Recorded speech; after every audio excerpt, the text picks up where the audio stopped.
கடல் பகுதி ஓரமா வசிச்சுக்கிட்டு இருக்கிற நம்ம கதாநாயகி சும்மா அவளோட ஃப்ரெண்ட்ஸ் கூட ஒண்ணா சேர்ந்து 2 வாட்டர் பைக்ஸ் எடுத்துக்கிட்டு கடலுக்கு நடுவுல இருக்கிற ஒரு சின்ன தீவுக்கு ஒரு விசிட்ட போடலான்னு போயிருந்திருப்பாங்க. ஆனா போயிட்டு இருக்கிற வழியில ஒரு சின்ன ஆக்சிடென்ட்ங்கிறது நடக்குது.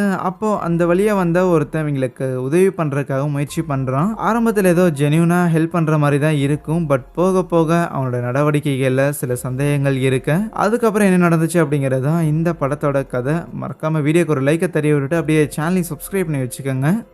கதையோட ஆரம்பத்தில் நம்ம ஹீரோயினை தான் காட்டுறாங்க. இப்போது ரீசெண்டாக தான் கொஞ்சம் மாதங்களுக்கு முன்பாக அவங்க அம்மாவை அவங்க இழந்துருப்பாங்க. ஹீரோயினுக்கு ஒரு குட்டி தம்பியுமே இருப்பானா, அந்த பையனுக்கு அவங்க அம்மா கூட இல்லாததுங்கிறது ரொம்பவுமே அஃபெக்ட் ஆகியிருந்திருக்கும். அம்மா எப்போ வருவாங்க, எங்கே போயிருந்திருக்காங்க அப்படின்னு தினைக்கும் ஏதாவது ஒரு கேள்வி கேட்டுக்கிட்டு இருப்பான். அவங்க அம்மாவை இழந்த அந்த நாள்ல இருந்தே ஹீரோயின் பயங்கர ஸ்ட்ரெஸ்ஸாக தான் இருப்பா. ஆகையால் ஹீரோயின் ஒரு ட்ரிப் போகலாம் அப்படின்னு பிளான் பண்ணியிருந்திருக்கா போல. ஸோ இந்த மேட்ரை அவங்க அப்பா கிட்ட போய் சொல்லும்போது அவர் ஏதோ போட்டை ரெடி பண்ணிக்கிட்டு இருப்பார். ஹீரோயின் இப்படி சொன்னதை கேட்டோன்னே சரி பத்திரமா போயிட்டு வான்னு செலவுக்காக காசு கொடுக்க இருந்தா, இல்லை ஹீரோயின் வேண்டாங்கிறா. நான் போயிட்டு வந்துடுறேன், தம்பியை மட்டும் பத்திரமா பார்த்துக்கங்கன்னு அவங்க இருந்து கிளம்பிடுவாளா. தன்னோட மனைவியை இழந்ததுல இருந்து பசங்களை எப்படி ஹேண்டில் பண்றதுன்னு அவருக்கும் தெரியல போல. ஸோ அவங்க ரிலேஷன்ஷிப்ல ஒரு சின்ன ஒரு அந்நியமான ஒரு ஃபீல் வந்து இருக்கும். அதுக்கப்புறம் காரை எடுத்துட்டு அங்கிருந்து கிளம்பி வந்த ஹீரோயினுமே நேராக அவளோட ஃப்ரெண்டை போய் மீட் பண்றா. அவ பேரு டெஸா. கரெக்டா ஹீரோயினை பார்த்தோன்னே அந்த டெஸாவோட அப்பா கால் பண்ணுவார் போல. அத்தி நான் வந்திருக்குன்னு தெரிஞ்ச என்ன பின்னிடுவாருன்னு சொல்லி கால் அட்டன் பண்ணாம இருக்கிறா.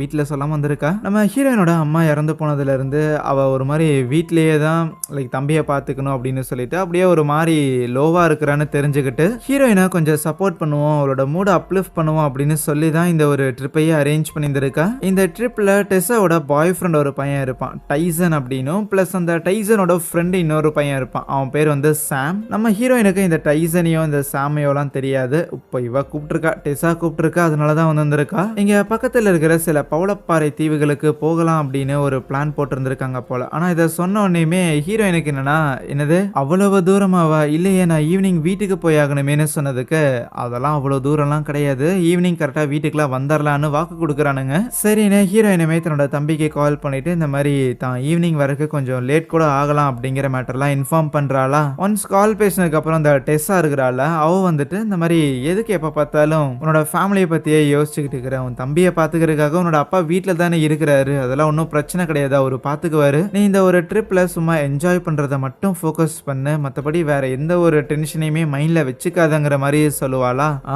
சரி சரி பார்க்கலாம் பார்க்கலாம் அப்படின்னு ஹீரோயினுமே தலையாட்டிட்டு அதுக்கப்புறம் 4 பேரும் 2 வாட்டர் பைக் எடுத்துட்டு அங்கேருந்து கிளம்புறாங்க. நேராக முதல்ல ஒரு தீவுக்கு போயிருந்திருப்பாங்களா. அங்கே போயிட்டு ஓரமாக உட்காந்து இந்த டெஸாவும் டெஸாவோட பாய் ஃப்ரெண்ட் அந்த டைசனுங்கிற பையனும் சும்மா ஏதோ கதை பேசிக்கிட்டு இருக்க. அதுவே ஹீரோயினும் சாமும் ஓரமாக வந்து பேசிகிட்டு இருக்கும்போது நம்ம ஹீரோயின் அவளோட ஃபேமிலி என்ன கண்டிஷனில் இருக்குங்கிற மேட்டர்லாம் சொல்லி அப்படியே வெண்ட் அவுட் பண்ணிக்கிட்டு இருப்பா. அவங்க அம்மா ரீசெண்டாக தான் இறந்து போயிட்டாங்க அப்படின்னும், அவங்க இறந்து போனதுலேருந்தே ஃபேமிலியில் ஒரு சின்ன ஒரு எம்டினஸ் வந்து இருக்கு. ஃபேமிலி இப்படி ஒரு கண்டிஷனில் இருக்கும்போது என்னால் எனக்கு பிடிச்ச மாதிரி வெளியூர் போயெல்லாம் படிக்க முடியல அப்படிங்கிற மேட்டர்லாம் சொல்லிக்கிட்டு இருப்பா. அதுவே அந்த சாமுங்கிற பையனும் இந்த மாதிரி நான் வேர்ல்டு டூர் வந்து போகணும்னு ஆசைப்படுறேன், இருக்கிற எல்லா விதமான கான்டினென்ட்ஸையும் விசிட் பண்ணணும்னு நினைக்கிறேன் அப்படின்லாம் சொல்லிட்டு இருப்பானா. இந்த மாதிரியான பரிமாற்றம் அப்படிங்கிறது அவங்க 2 பேருக்குள்ள ஒரு சின்ன ரிலேஷன்ஷிப்புங்கிறது ஆரம்பிக்குது. அதுக்கப்புறம் அப்படியே நீச்சல்லாம் போட்டுட்டு பைக் எடுத்து அங்கிருந்து கிளம்பி வந்துகிட்டு இருப்பாங்களா. பயங்கர வேகமா வந்துகிட்டு இருப்பாங்க. அந்த டைசனுங்கிற பையன் இருக்கிறான்ல, டெஸாவோட பாய் ஃப்ரெண்ட், அவன் சும்மாவே இல்லாம இன்னும் பாரு வித்த காட்டுறேன்னு பயங்கர வேகமா போய் ஒரு இடத்துல வண்டி ஆக்சிடென்ட் பண்ணிடுறான். தண்ணியில தான் விழுந்துருப்பாங்க, இருந்தாலும் வந்து விழுந்த வேகத்துல டெஸா அந்த இடத்துல சரியா மூச்சிட முடியாம இருக்கு. அந்த டைசனுங்கிற பையனுக்கு எதுவும் ஆகாத மாதிரி தான் இருக்கு. அவன் ஜாலியா சிரிச்சுக்கிட்டு தான் இருப்பான். போய் திருப்பி பைக் எடுக்கலான்னு இருந்தா இவங்க பின்னாடி எதனா சாமோ ஹீரோயினும் வந்துகிட்டு இருப்பாங்க. அவங்க 2 பேரும் தான் இப்ப காதல் பண்ண ஆரம்பிச்சுட்டாங்களே. ஆகையால் அந்த சாமுங்கிற பையன் சும்மா நம்ம ஹீரோயினோட முகத்தை பார்த்துக்கிட்டே முன்னாடி வந்துகிட்டு இருந்தவனும் முன்னாடியில இருந்த அந்த டைசனை கவனிக்கல. அவன் மேலேயே வண்டியை விட்டு ஏத்த கூடவே 2 பைக்கும் ஒன்னா மோதி தண்ணிக்குள்ள மூழ்க ஆரம்பிக்குது. ஹீரோயின் நல்லா தான் இருப்பா. அந்த டெஸா எங்க இருக்கிற அப்படின்னு முதல்ல அவளை தேடி கண்டுபிடிச்சிட்டு மிச்சம் 2 பேரு சாமையும் டைசனையும் எங்கடா ஆளாக்கானு தேடினா சாம் கிடைச்சிடறான். ஆனா அவனுக்கு பலமா அடிபட்டு இருந்திருக்கு போல. பட் எவ்வளவுதான் கத்தி கூப்பிட்டாலுமே அந்த டைசனுங்கிறவன் எங்க இருக்கிறான்னு தெரியல. பிளஸ் பக்கத்துல எங்கேயுமே அவன் இருக்கிற மாரி எந்த ஒரு அடையாளமும் இல்ல. ஆக்சிடென்ட் ஆன அந்த பைக்கோட துண்டுகள் எல்லாமே தண்ணிக்குள்ள மூழ்க ஆரம்பிச்சாலுமே அந்த இடத்துல இப்போ இவங்க 3 பேர் மட்டும் தான் இருக்கிறாங்க. ஒருவேளை வந்து மோதின வேகத்துல அந்த டைசன் கீது ஏதாவது ஆயிருக்குமா அப்படின்னு இவங்களுக்கு பயம்லாம் வர ஆரம்பிக்குது. அந்த டெஸ்ஸாங்கிற புள்ளைலாம் செம்மையா ஃபீல் பண்றா. ஆனா இப்போதைக்கு இவங்களால எதுவுமே பண்ண முடியாது. 3 பேர் இருக்கிறாங்க. அந்த இடத்துல பரந்து விரிஞ்ச கடல் மட்டும்தான். வேற வழி இல்லாம அந்த சாமுங்கிற பையனை பிடிச்சிட்டு அதே இடத்துல அவங்க தண்ணியிலேயே இருப்பாங்களா? நேரங்கிறது போய்கிட்டே இருக்குது. அதுக்கப்புறம் ரொம்ப நேரம் கழிச்சு அந்த கடல்ல ஒரு சுறா மீன் ஒண்ணு இவங்கள நோக்கி வந்துகிட்டு இருக்கும். ரைட்டு ஒண்ணா அந்த சுறா மீன் இவங்கள மட்டை பண்ண போகுது, இல்லைன்னா உயிர் தப்பிக்கிறதுக்காக இவங்க அந்த சுறா மீனை ஏதாவது பண்ண போறாங்கன்னு எதிர்பார்த்துக்கிட்டு இருந்தா அதான் இல்ல. அந்த சுறா மீனுக்கு முன்னாடியே வேற போட் ஒன்று அந்த வழியா வேகமா வந்துகிட்டு இருக்குமா. அந்த போட்ல எரிக் அப்படிங்கிற ஒரு தொப்பிக்கார ஒருத்தன் இருப்பான். அந்த போட்டை இவங்க பார்த்தோன்னே கையெல்லாம் அசைச்சு எப்படியோ அவனோட கவனத்தை வந்து பெற்றுறாங்க. அதுக்கப்புறம் அவனுமே உதவியெல்லாம் பண்றான், போட்ல ஏறுறதுக்காக ஹெல்ப்லாம் பண்றான். அப்படி போட்ல ஏற்றும் போது தான் அந்த சாமுங்கிற பையன் இருந்தான்ல, அவனுக்கு காலில் பலமா அடிபட்டு இருந்திருக்கிறதையுமே காட்டுறாங்க. சரி இவங்க கூட வேற யாராவது வந்தாங்களான்னு கேட்கும்போது இந்த மாதிரி அந்த டைசனை பத்தி சொல்றாங்க. இப்படி டைசன் ஒருத்தன் வந்திருந்தான், என்னாச்சுன்னு தெரியல, அவன் ஆளையே காணோன்னு.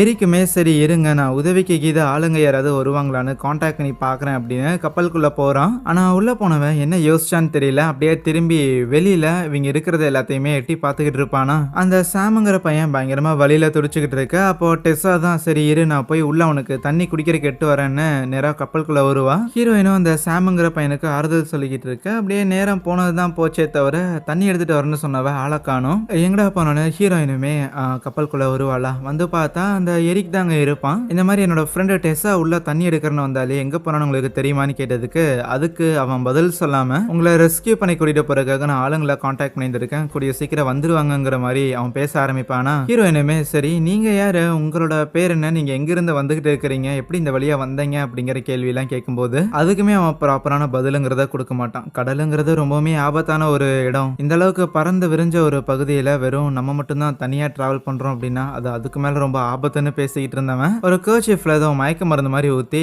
எதிர்பாராத நேரத்துல ஹீரோயினோட மூஞ்சிலே வச்சு அவளை மயக்கமடைய வைக்கிறான். அப்படின்னா ஏற்கனவே உள்ள வந்த டெஸ்ஸாவுக்கும் அதே நிலைமை தான் ஏற்பட்டிருக்கும் போல. சரி இப்போ மயக்கமடைய வச்சு என்ன பண்றான்னா அந்த போட்ல இந்த மீன்லாம் ஸ்டோர் பண்ற மாதிரி ஒரு பகுதி ஒன்று இருக்கும், அதுக்குள்ள 2 பேரையும் போட்டிருந்திருப்பான். ஆனா அந்த சாமுங்கிற பையன் ஏற்கனவே பயங்கரமா அடிபட்டு இருந்திருப்பான்ல, அவனை அதே இடத்துல விட்டுட்டான். அவனை எதுவும் கண்டுக்கல, அவன் பெருசா எதுவும் பண்ண மாட்டான்னு. கொஞ்ச நேரம் கழிச்சு நம்ம ஹீரோயினுமே மயக்கத்துல இருந்து கண் விழிச்சா சைட்ல தான் அந்த டெஸ்ஸாவுமே இருப்பாளா. நல்லா தான் இருக்கிற, அவளுக்கு பெருசாலாம் எதுவும் அடிப்படல, அந்த ஆக்சிடென்ட்ல ஏற்பட்ட அடி மட்டும்தான். சரின்னு அடைச்சு வச்சிருந்திருக்க அந்த இடத்துல இருந்து வெளியில வரலாங்கிற மாதிரிலாம் பாக்குறா. பட் இல்ல முடியல, அந்த கேப்பை வந்து ஓபன் பண்ண முடியல. ஆஹா சரியான சைக்கோ கிட்ட வாக வந்து மாட்டின போலன்னு இவங்களுக்கு புரியுது. இருந்தாலும் என்ன பண்ண முடியும், அமைதியா உள்ளே கொண்டு வந்திருக்காங்க. அப்படியே அடுத்த நாள் காலையிலேயே ஆகுது. அந்த எரிக் காலையில இவங்களுக்கு சாப்பாடுலாம் கொடுக்குறானா. ஏய் ஏன்டா அப்படி பண்ற, எங்களை வெளியில விடு, எங்க வீட்டுல வந்து என்னோட தம்பி ஒருத்தன் இருப்பான், அவன் எனக்காக காத்துட்டு இருந்திருப்பான், நான் வீட்டுக்கு போகணும்டான்னு ஹீரோயின் படியில ஏற பார்க்கும்போது அவன் என்னன்னா கொடுத்த சாப்பாடையும் திருப்பி எடுத்துக்கிட்டு இந்த கப்பல் என்னோடது, இங்க நீங்க எப்படி பிஹேவ் பண்ணுங்கிறத நான் தான் சொல்லி ஆகணும், முக்கியமா என் பேச்சுக்கு எதிராக செயல்பட்டீங்கன்னா இப்ப சோறு கிடைக்காத மாதிரி அதுக்கப்புறம் தண்ணியும் கிடைக்காது,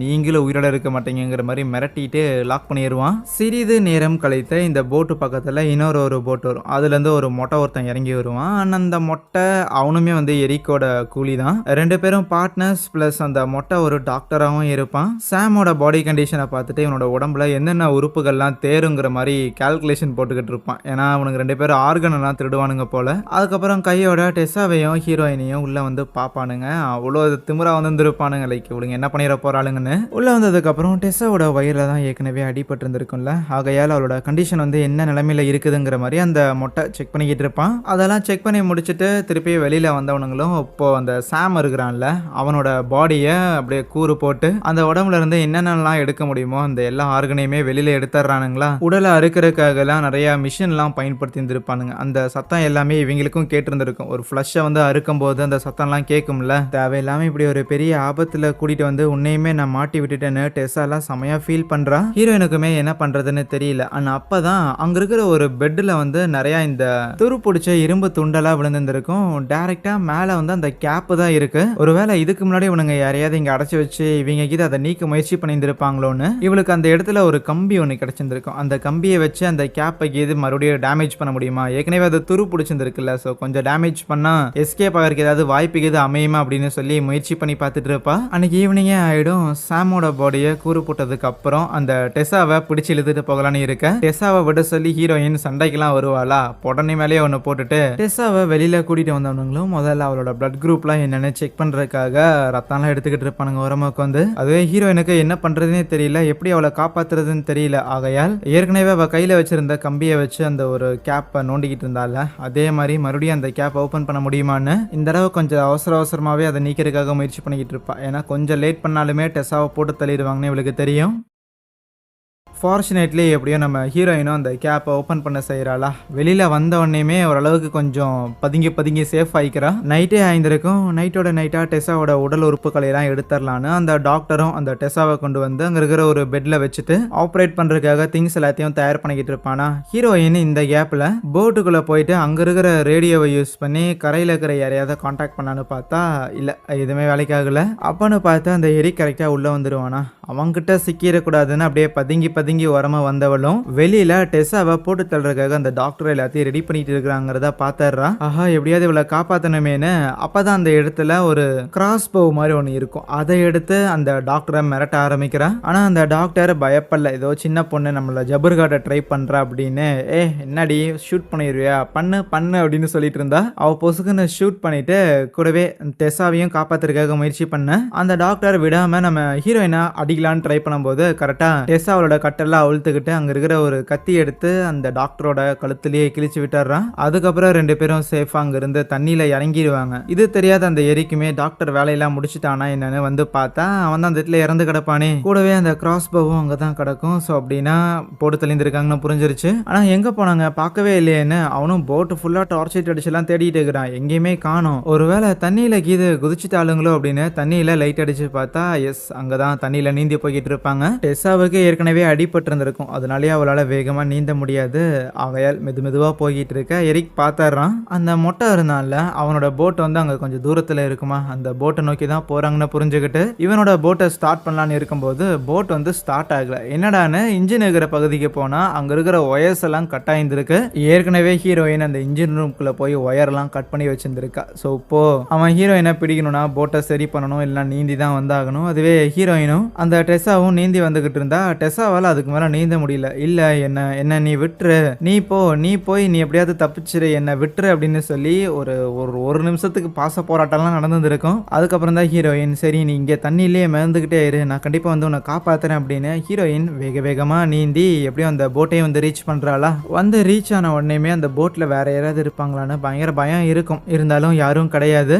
வேலையா அந்த போட்டை ஸ்டார்ட் பண்றதுக்காக அவளுக்கு சரியா எப்படின்னு தெரியல. ஆகையால் அங்க இருக்கிற எல்லா பட்டனையும் போட்டு பிரஸ் பண்றாளா. ரேடியோ மட்டும் ஆக்டிவேட் ஆகுது. உடனே அந்த ரேடியோல கோஸ்டல் ரீஜன்ல இருக்கிற போலீஸை கான்டாக்ட் பண்ணிட்டு இந்த மாதிரி என்ன கடத்திட்டாங்க, என்னோட ஃப்ரெண்டையும் கடத்திட்டாங்க, இன்னொரு ஃப்ரெண்டை போட்டு தள்ளிட்டாங்க, சீக்கிரம் வந்து நீங்க எங்களை காப்பாற்றி கூட்டிட்டு போங்க, எங்களுக்கு உதவிக்கு ஆளுங்க வேணும் அப்படின்லாம் சொல்லும்போது ஆப்போசிட்ல பேசுற போலீஸுமே நீங்க பதட்டப்படாதீங்க, முதல்ல நீங்க இருக்கிற போட்டோட ஜிபிஎஸ் மட்டும் ஆன் பண்ணுங்க அப்படின்னு கேட்டுக்கிட்டு இருக்க. ஹீரோயினுமே ஆஹா ஜிபிஎஸ் எங்க இருக்குன்னு தெரியலையேன்னு தேடும் போது அங்க ஒரு லேப்டாப் ஒன்று ஆன்ல இருக்கும். ஆனா அந்த லேப்டாப்ல இது வரைக்கும் இவனுங்க கடத்தின பொண்ணுங்க எல்லாத்தையுமே ஆன்லைன்ல ஆக்ஷன் விட்டுக்கிட்டு இருப்பானுங்க. ஒவ்வொரு பொண்ணா வந்து சோல்ட் அவுட் ஆயிட்டு இருக்கும். அதுல நம்ம ஹீரோயினோட போட்டோவுமே இருக்கும். ஸோ ஹீரோயினை கொல்றதா இங்க பிளான் இல்ல, ராதர் ஹீரோயினை விக்கலாங்கிற ஐடியா வச்சிருக்கானுங்க போல. இந்த மேட்டரையுமே போன்ல சொல்லிடுறா. இவனுங்க வந்து என்ன மட்டும் இல்ல, இதுக்கு முன்னாடி நிறைய பேரை கடத்தி இருந்திருக்காங்க போல, சீக்கிரம் உதவிக்கு வாங்கன்னு சொல்லிட்டு இருக்கும்போது முதல்ல இந்த போட்ல இருக்கிற ஜிபிஎஸ் ஆன் பண்ணி ஆகணும். பட் ஓகே ஃபைன், உங்களுக்கு ஜிபிஎஸ் ஆன் பண்ண தெரியலனாலும் அந்த போட்ல எமர்ஜென்சிக்காக அதே மாதிரி அந்த ஜிபிஎஸ் மாதிரியே செப்பரேட்டா இன்னொரு டிவைஸ் இருக்கும் போல, ஒரு மஞ்சள் கலர் டிவைஸ் ஒன்று. அது அங்க எங்கேயாவது ஸ்டோரேஜ்ல இது வச்சிருந்திருப்பாங்க, தேடி பாருங்கன்னு கேட்க இவ்வளவும் தேடி பார்க்குற ஒரு ஃபிளார் கன் முதல்ல கிடைக்குதா. அதுக்கப்புறம் அந்த ஒரு மஞ்சள் கலர் பொட்டியும் கிடைச்சிருது. அந்த மஞ்சள் கலர் பொட்டியை மேனுவலாவும் ஆன் பண்ண முடியும். பட் ஹீரோயினுக்கு அது தெரியல. ஆகையால் தண்ணியில தூக்கி போட்டா ஆட்டோமேட்டிக்கா அதுவே சிக்னலை வந்து சென்ட் பண்ணிருமாமா. சரி தண்ணியில தூக்கி போடலான்னு இருந்தா அப்போ தண்ணியில யாரோ நீந்தி வர மாதிரியான சத்தங்கிறது கேட்கும். ஆப்வியஸா அது கண்டிப்பா எரிக்காதான் இருக்குன்னு இவளுக்கு தெரியுது. ஆகையால் கொஞ்சம் பகுமானமா அந்த போட்டோட டெக்லயே ஒளிஞ்சுக்கிட்டு அவனோட கண்ணில் படாதபடி அங்கிட்டு இங்கிட்டு உலாவிக்கிட்டு தேடிட்டு இருப்பாளா. ஆனா ஒரு பாயிண்ட்ல சிக்கிடுறா. இந்த தடவை ஹீரோயினா அவன் கடத்தணும்லாம் நினைக்கல. ராதர் ஒரு கத்தி எடுத்து சொருகி இதே இடத்துல மட்டை பண்ணலான்னு இருந்தா. ஹீரோயின் தான் கையில ஒரு ஃபிளார் வச்சிருந்தாலே அப்படியே எடுத்து அவன் மூஞ்சி மேலேயே வச்சு ஃபயர் பண்ணி விட்டுறா. அவள் தான் பயங்கரமான டேமேஜ்ங்கிறது ஏற்படுது. ஒரு பக்கம் அந்த எரிக்கு மூஞ்சி பொசுங்கி அங்கேயே இறந்து போக ஹீரோயினும் அந்த கத்தி குத்தப்பட்டதுல பயங்கரமான பிளட் லாஸ்ங்கிறது ஏற்பட்டு இருந்திருக்கும். அவளும் மயங்கியிருந்திருப்பா. கொஞ்ச நேரம் கழிச்சு ஹீரோயினுக்கு மறுபடியும் கான்சியஸ்ங்கிறது ரீகெயின் ஆயிடுது. உடம்புங்கிறது பயங்கர டயர்டா இருக்கு, எந்திரிக்க கூட முடியல. இருந்தாலும் எப்படியாவது இந்த ஒரு மஞ்ச பொட்டியை தண்ணியில தூக்கி போட்டுறான்னு தூக்கி போடுறா. ஆனா தண்ணியில விழுகல. திருப்பி எந்திரிச்சு அதை தள்ளி விடுறதுக்கு கூட தெம்பு இல்ல. அப்படியே மறுபடியும் மயங்கிடுவா. அதுக்கப்புறம் நேரங்கிறது போயிட்டே இருக்கு. எப்படியும் தண்ணியில தானே இருக்கிறாங்க. ஆகையால் கொஞ்சம் கொஞ்சமா அலை அடிக்க ஆரம்பிக்கும் போது அந்த மஞ்சள் கலர் பொட்டியுமே தண்ணிக்குள்ள விழுகுது. தண்ணிக்குள்ள விழுந்தோடனே சிக்னலுங்கிறது சென்ட் ஆக அப்படியே காலையில விடியவும் ஆரம்பிச்சிருது. ஹீரோயின் நேத்து மயங்கினவ இன்னும் எந்திரிக்கவே இல்லை. அதே மயக்கத்தோட இருப்பாளா. கரெக்டா கோஸ்டல் போலீஸுமே அந்த இடத்துக்கு வந்துடுறாங்க. சிக்னலை பிடிச்சிட்டு உள்ள வந்தோடனே நம்ம ஹீரோயினை எடுத்துக்கிறாங்க. பிளஸ் அந்த எரிக்கு என்னாச்சுன்னு போய் பார்த்தா அவன் இறந்து தான் கிடக்குறான். அதுக்கப்புறம் ஒரு ஹெலிகாப்டரை வர வச்சு ஹீரோயினை லேண்டுக்கு கூட்டிட்டு போறாங்களா. ஹெலிகாப்டர்ல கூட்டிட்டு போகும்போதே அவளுக்கு ஃபர்ஸ்ட் எய்ட்லாம் பண்றாங்க. ஃபர்ஸ்ட் எய்ட் பண்ணதுலேயே ஹீரோயினுக்கு திருப்பி பல்ஸுங்கிறது திருப்பி வந்துருச்சு. அண்ட் அதே நேரத்தில் கடல்ல என்னோட ஃப்ரெண்ட் ஒருத்தங்க விழுந்துட்டாங்கன்னு சொன்னாங்கல்ல. ஸோ அந்த மாதிரி டெஸ்ஸாவையும் எப்படியோ கண்டுபிடிக்கிறாங்க. அவளை போய் மீட்கும் போதே அவள் இன்னும் உயிரோட தான் இருந்திருப்பா, கான்சியஸ்ல தான் இருந்திருப்பா. அவளையுமே ஹெலிகாப்டர்ல நேராக ஊருக்கு கூட்டிட்டு வராங்களா. ஹீரோயினை அங்க ஸ்ட்ரக்சர்ல இழுத்துட்டு போகும்போது விஷயம் கேள்விப்பட்டு ஹீரோயினோட அப்பாவும் தம்பியும் வந்திருப்பாங்க. நேத்துல இருந்தே பொண்ணு வந்து காணாம போயிருந்திருப்பாள்ல. ஸோ இப்போ திருப்பி வந்திருக்காங்க போதும் எங்களுக்கு ரொம்ப சந்தோஷம். கையோட பின்னாடியே டெஸ்ஸாவையும் கூட்டு வந்திருப்பாங்கல்ல. ஸோ ரெண்டு பேருமே ஒரே நேரத்தில் ஆம்புலன்ஸ்ல ஏறுறதுக்காக தயாரா இருக்க. எப்படியோ உயிர் பொழைச்சிட்டோம் அப்படின்னு ரெண்டு பேரோட முகத்தையும் பார்த்துக்கும் போது அங்கேயே இந்த ஒரு படத்தையும் முடிக்கிறாங்க. எனிவேஸ் மக்களே, கண்டிப்பா படம் இன்ட்ரெஸ்டிங்கா இருந்திருக்கும்னு நினைக்கிறேன். பிடிச்சிருந்துச்சுன்னா மறக்காம இந்த வீடியோக்கு ஒரு லைக்கை தட்டி விட்டுட்டு இதே மாதிரி இன்னும் நிறைய படங்களை தொடர்ந்து பார்க்கறதுக்காக சேனலையுமே சப்ஸ்கிரைப் பண்ணி வச்சுக்கோங்க. So thank you.